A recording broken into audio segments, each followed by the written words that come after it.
ಮಂಡ್ಯ ಕಾಂಗ್ರೆಸ್ನಲ್ಲಿ ಸದ್ಯ ಬಂಡಾಯದ ಕಹಳೆ ಕೇಳಿ ಬರ್ತಾ ಇದೆ. ಕಾರಣ ಲೋಕಸಭಾ ಎಲೆಕ್ಷನ್ಗೆ ಸಂಬಂಧಿಸಿದಂತೆ ನಡೀತಾ ಇರುವಂತಹ ಒಂದಿಷ್ಟು ಚಟುವಟಿಕೆಗಳು. ಕೆಪಿಸಿಸಿ ಪ್ರಧಾನ ಕಾರ್ಯದರ್ಶಿ ಹುದ್ದೆಗೆ ಡಾಕ್ಟರ್ ರವೀಂದ್ರ ರಾಜೀನಾಮೆಯನ್ನು ಕೊಟ್ಟಿದ್ದಾರೆ.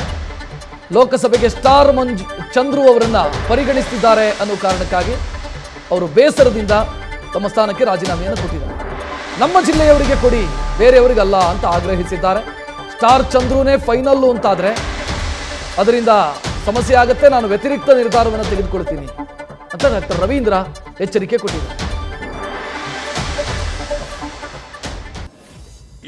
ಈ ಚುನಾವಣೆಯಲ್ಲಿ ನಾನು ಫಸ್ಟೇ ಹೇಳಿದ್ದೀನಿ, ಈ ಚುನಾವಣೆಯಲ್ಲಿ ಕಾಂಗ್ರೆಸ್ ಉಳಿಸ್ಕೊಳ್ಳೋದಕ್ಕೋಸ್ಕರ ನಾವು ಕಾಂಗ್ರೆಸ್ ಅಭ್ಯರ್ಥಿಯನ್ನ ಇದೇ ಅಭ್ಯರ್ಥಿನೇ ಅಂತಾನೆ ಕಂಟಿನ್ಯೂ ಮಾಡೋದಾದ್ರೆ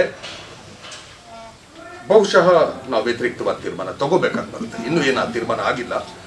ಅದನ್ನ ಮಾಡ್ಬೇಕು ಅಂದ್ರೆ ನಾನು ನನ್ನ ಎಲ್ಲ ಸಪೋರ್ಟರ್ಸ್ ಜೊತೆ ಮಾತಾಡ್ಬೇಕು. ನೀವೇನ್ ಮಾಡ್ತೀರಾ ಅಂತಂದ್ರೆ 100% ನಾನು ಸಪೋರ್ಟ್ ಮಾಡೋದಿಲ್ಲ ಸರ್. ಅಷ್ಟೌದು.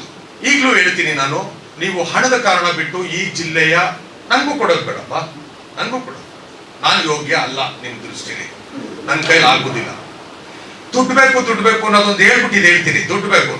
ನಾನು ಏನಂತ ವೇಸ್ಟ್ ದುಡ್ಡದೆ ಅಂತ ನನ್ನ ಕತ್ತಿಗೆ ಬ್ಯಾಗ್ನ ತಕ್ಕ ಓಡಾಡಲ್ಲ. ಇವರೆಲ್ಲ ನೇತಾಕಂಡೆ ಓಡಾಡಿದ್ದಾರೆ ಇವರೆಲ್ಲ. ಇಲ್ಲ ಇವ್ರೊಟ್ಟಿಗೆ ಹೋಗಿ ನಾನು ಏನಾರ ಸಾಲ ಕೇಳಿದ್ದೀನ? ಇವ್ರ ಮನೆಗೆ ಹೋಗ್ಬಿಟ್ಟು ಅಕ್ಕಿ ಮುಗಿದೋಗೋದೇ ತಗೊಂಡು ಅಂತ ಏನಾರ ಕೇಳಕ್ ಹೋಗಿದ್ದೀನ? ಮಾನ ಮರ್ಯಾದೆ ಬೇಡವಾ ಇವಕ್ಕೆ? ದುಡ್ಡಿಲ್ಲ. ಈ ಎಲೆಕ್ಷನ್ ಕಮಿಷನ್ ಅವ್ರಿಗಾರು ಬುದ್ಧಿ ಬೇಡವಾ? ದುಡ್ಡಿಲ್ಲ ಅಂತಂದ್ರೆ ಎಷ್ಟು ದುಡ್ಡಿಲ್ಲ? ಬರೋ MP ಎಲೆಕ್ಷನ್ ಮಾಡಕ್ಕೆ ಎಷ್ಟು ದುಡ್ಡು ಬೇಕು? 55 ಲಕ್ಷ 54 ಲಕ್ಷ ಏನೋ ಅದೇ ಅದೊಂದು ಲಿಮಿಟೇಷನ್. ನ್ಯೂಸ್ ಫಸ್ಟ್ ನಿರ್ಭೀತಿಯಿಂದ ನಿಮ್ಮ ಪರವಾಗಿ.